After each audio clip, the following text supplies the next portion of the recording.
So, those, when, I don't even know what to say. When you max out the toe on the rear, apparently it's like hardcore exaggerated. We're gonna go cheat and copy the Hoonicorn's tune. We're gonna copy the Tunicorn.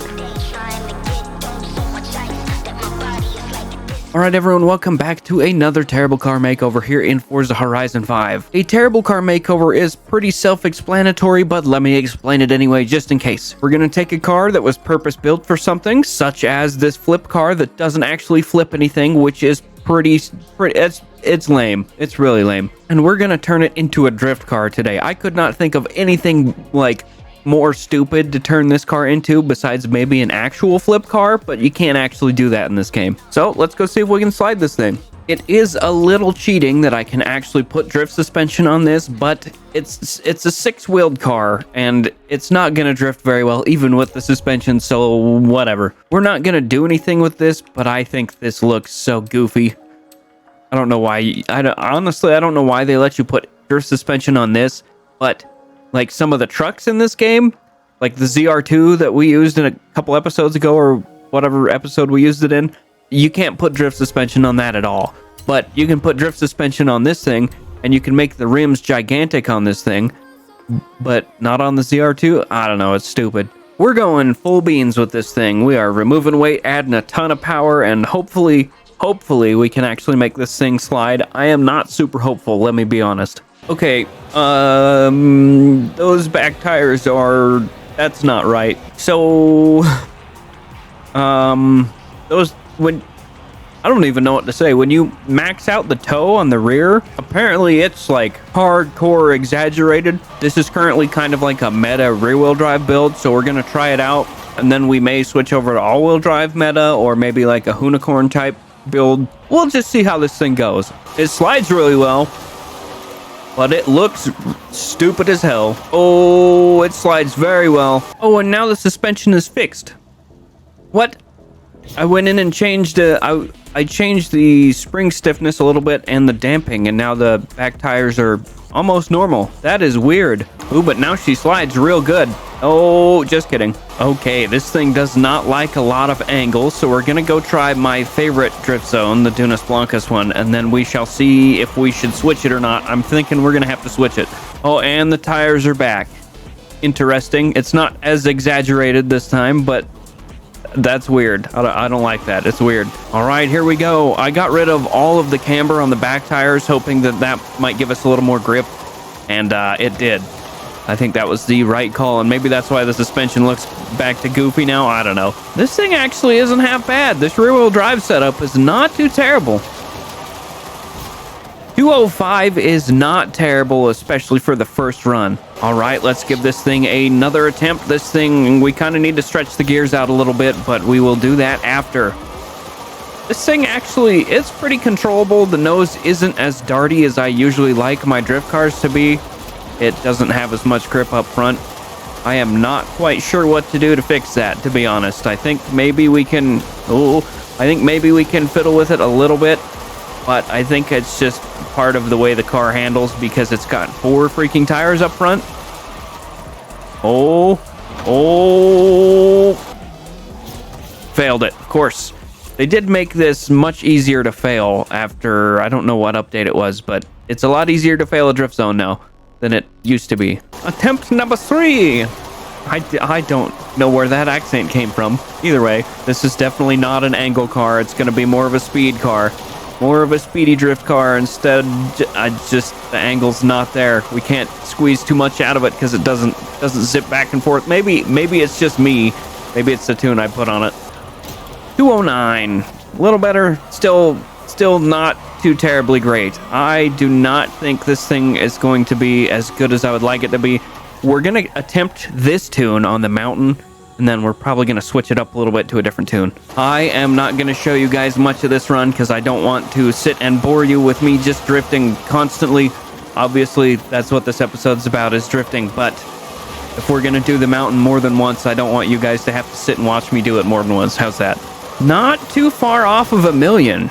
That's not too terrible. Purely because I could manhandle this thing. I'm capable of manhandling this thing down the mountain is the only reason why we got that score. But we're gonna go basically, you know what? We're gonna copy. We're gonna make. This is a weird interior. I didn't mean to switch to this. We're gonna go cheat and copy the Hoonicorn's tune. We're gonna copy the Tunicorn. All right, we basically have a Gymkhana tune now. I have copied the Hoonicorn's tune almost 100%. The transmission is a little bit different. Other than that, basically everything is the same, and it kind of feels like it. It is much more snappy now. I believe that is... Oh, we're dead. That is because the front end is no longer so slidey. It has a lot more grip in the front, which means we are now going to be completely relying on power to slide this car around corners, which I am not the biggest fan of, but I guess we can do it. Oh, that was in first gear already. But in this season, there is something new in the stadium, and we're going to go check it out. That's right. There's kind of a drift park, almost Gymkhana-like park in here. There's no drift zones, but we're going to whip it around in here for a minute and see how she does. Oh, this thing does not... You can't really steer into a drift as well as you can with... like an actual meta drift build. Okay, this is I don't like the way this thing handles it all. What the hell is going on up in the air? Enhance. Oh, they're drones, supposedly. It looks like that as soon as you zoom in, the magic's gone because it looks like plastic and Lego. But they're lanterns with drones on them. Interesting. I like this little drift park they have in here, though. It's pretty cool. This game had so much potential, but they wasted it by not filling the stadium with something new every week, even if it was something they had already used. Oh, turn in here. Yeah, interesting. This thing does not handle near the way I like it to, but it's not terrible. It's really not too bad. They kind of have like a Horizon like outpost in here, but without any of the outpost features, which is kind of lame. They do have drones flying, and they make sure you can hear the drones. Absolutely make sure you can hear it. All right, it's only fair that we test our new tune on the same drift zone, so we're gonna come whipping it down, doing a Splankas again. I know I say that like I'm a real American. Things are already not looking the greatest. This thing is much more difficult to keep sideways, just because obviously it's not meant to slide. It's more of a Gymkhana car. Yeah, not the biggest fan of this one. It's definitely not going to compare anything to what we had our meta drift tune on, but let's go hit the mountain and see how she does on there. Now, I am not expecting much, let's be honest, but you know, this is much longer. This could find its own, find a place it's better at in here somewhere. Well, I guess we'll see, shall we? So far, not too bad. We have to rip the e-brake a ton in this, which is kind of how you manhandle the Hoonicorn, but it also has a better power to weight ratio than this car, which is kind of crazy because this thing has almost 1,400 horsepower, just like the Hoonicorn. But I guess the Hoonicorn probably weighs a lot less than this big old turd. I'm really having to manhandle this thing down the mountain this time. Again, it was much easier to keep sideways with the previous tune, and I didn't actually have to manhandle it that much. I just did. I did a little bit, but this one, it's all hands on deck. You got to be constantly on the e-brake and turning, and it's not the greatest tune, this one. I'm not a big fan of the way the Gymkhana Hoonicorn tunes are in this game. Then again, the Hoonicorn performs much better because it probably doesn't weigh near as much as this big turd. It's not doing, with the points, the way the points are, we're not doing too bad. If we get better than, I think the previous was 960. If we get better than that, I would be surprised and also kind of mad. Attaboy. Blue Corvette, Formula Drift Corvette, doing its work up here. This thing, not so much. Oh, there we go. Keep into the turn. Nice. The issue is when we go to whip it back, it just doesn't like to oversteer. It likes to just lock it going straight and then start turning once we counter steer out of a turn. Yeah, also like I thought, not even close to 960. I would have been upset if it was. 933 is not terrible.